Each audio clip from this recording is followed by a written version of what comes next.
China and the United States, two poles of the modern world, and also two superpowers competing for the position of world hegemony.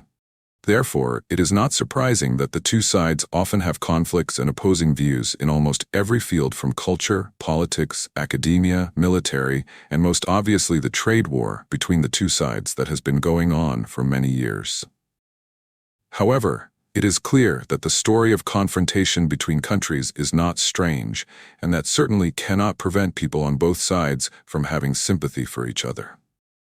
Americans initially had a good feeling about the hard-working Chinese people, whose unique culture added a different color to life in the land of the stars and stripes. However, this did not last long. As time went on, Americans became increasingly frustrated and annoyed with the Chinese. And today, let's explore this issue with Kai-Huyen insights. Many people point out that the COVID-19 story is the main point that makes Americans openly hate the Chinese. They believe that many acts of beating, even illegal use of weapons against Asians during the pandemic, have clearly demonstrated this. Many Americans cannot distinguish between Chinese and non-Chinese people, so they suppress their hatred for all people with yellow skin. Of course, this story is completely false, and the perpetrators deserve to be punished accordingly. But of course, everything has a cause, and nothing in this world happens by accident. It really all started in China, and caused many Asians in America to be affected. Perhaps by now, my dear viewers all know that the source of the terrible virus that has caused the whole world to suffer comes from China, right? Everything would be fine if it weren't for the extremely bad cover-up actions from the Beijing government that caused the whole world to suffer serious consequences. And which place is most affected by this evil virus? This question is really too easy for anyone to answer. That is America. In short, it is the cover-up of information by Beijing that makes the epidemic impossible to control in China, and the US has become the country that has suffered the most damage.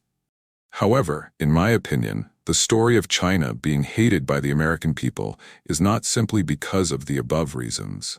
COVID is the last straw because the foundation of the American people's discomfort came long before that, not just now.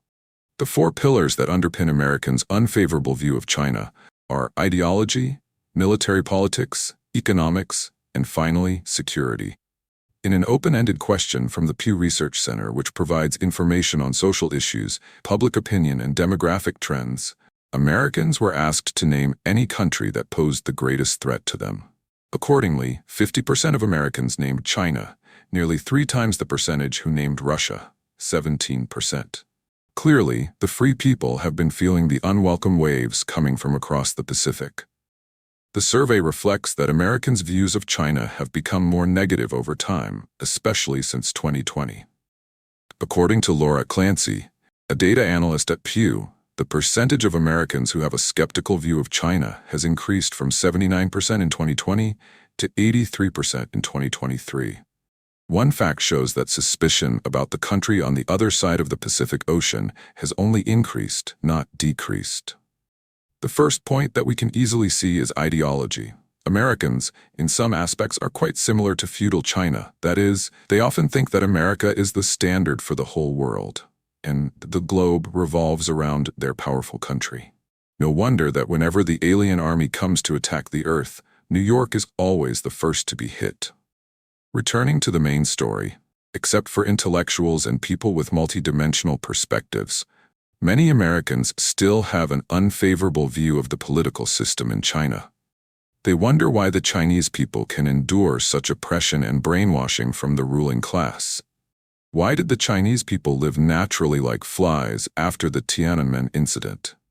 They do not care about the thoughts of radical students. Indeed, confining themselves within the borders of their own country has led many Americans to believe that any system that is not multi-party and pluralistic is synonymous with evil, dictatorship, and oppression of the people. If I had to use the word childish here, it would probably not be too harsh to judge this group. In fact, it is both their fault and not their fault. Ignorance is not a crime. I completely agree with that point of view.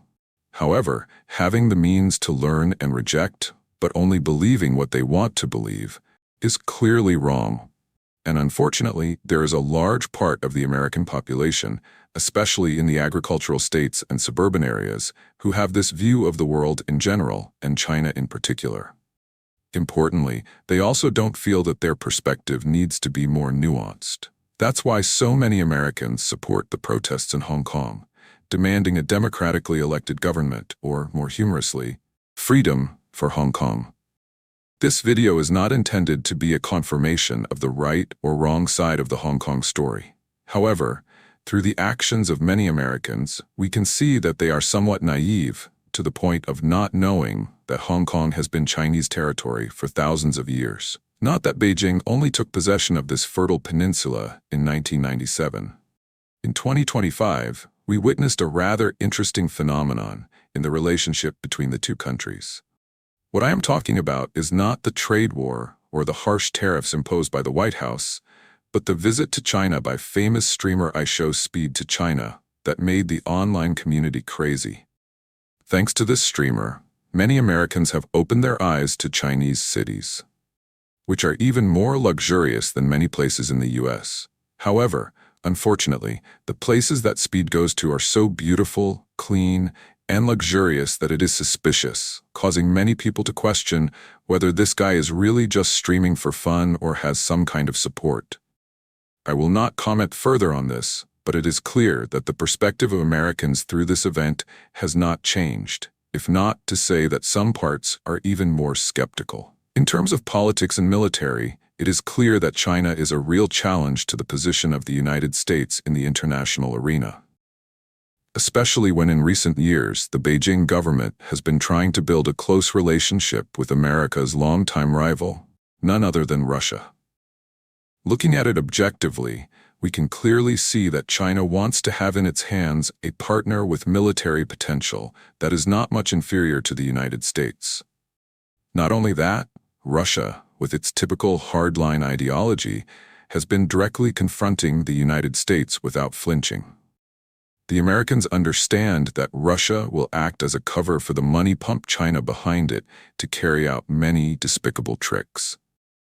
This further damages Beijing's image in the eyes of the Americans because they now look exactly like the villains in Hong Kong movies that were popularized by the people of the land of the flag in the past. Not only that, China also often makes moves to continuously harass the countries around them. While most of the countries that Beijing often threatens to bully are often partners of the US, such as Taiwan, the Philippines, and recently added to the list is none other than Vietnam. Although its military power cannot be compared to and challenge the US, the somewhat petty moves of the mainland on the world chessboard really irritate the eyes of Americans, especially those who follow the Republican Party. In terms of economics, it is a much more complicated story. Given Trump's unpredictability, I'll leave the tariff issue aside for now in this video because it's too complicated. Let's just start with the fact that the two sides are each other's biggest trading partners. The US market, with its huge domestic consumption, really needs a giant factory like China to supply the consumption needs of nearly 400 million people. On the other hand, Beijing also prospered thanks to exports to China, and even huge investment capital flowing into the pockets of American capitalists. Unfortunately for the Chinese, they made fatal mistakes in doing business with the Americans. At a time when they were preparing to lose their advantage in cheap labor, Xi's government carried out a so-called technological purge by shutting down a series of American technology and software corporations in the country of 1 billion people. A series of giant names in this field such as Google, Facebook, Twitter, or X all had to close down their operations in this lucrative country. This move by the Beijing government is nothing more than clearing the table for domestic companies to develop to their fullest. Simply put, this is an extremely selfish move. I play with you with all my heart, but you play with all my soul. Not only is there a lack of fairness in business, but Chinese companies are also famous for stealing American technology and production lines. It is no coincidence that people saw an image of an elementary school girl in the US doing a fill-in-the-blank exercise and did not hesitate to write China as the opposite of real. It is no coincidence that the phrase "made in China" has long been viewed as a global counterfeit. This is something that makes American manufacturing companies with sky-high material and labor costs feel extremely uncomfortable when they can hardly compete with a cheap counterfeit from the mainland. Finally, there is the story of security, or more specifically, cybersecurity. TikTok has long been noticed by the US government and blacklisted by companies that specialize in selling user information to third parties. Specifically, TikTok and many applications from the mainland tend to allow third-party trackers to collect user data, from interactions with posts to posting time, location, or even personal information. When it was first launched, a series of vulnerabilities in the TikTok application exposed users' personal information and created opportunities for cybercriminals to use and exploit the content on users' accounts.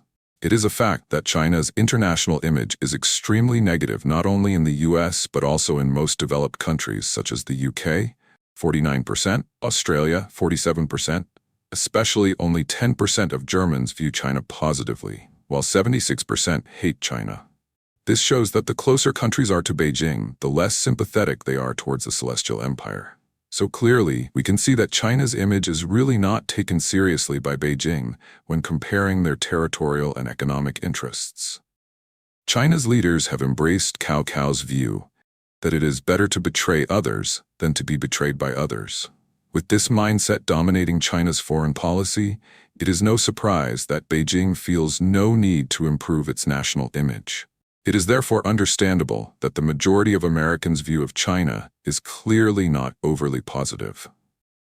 Do you think these are the reasons why most Americans do not like the Chinese, or is it part of the image the government creates to separate the people of the two countries? Please leave your thoughts in the comments section to discuss with me. Now, goodbye, and see you again.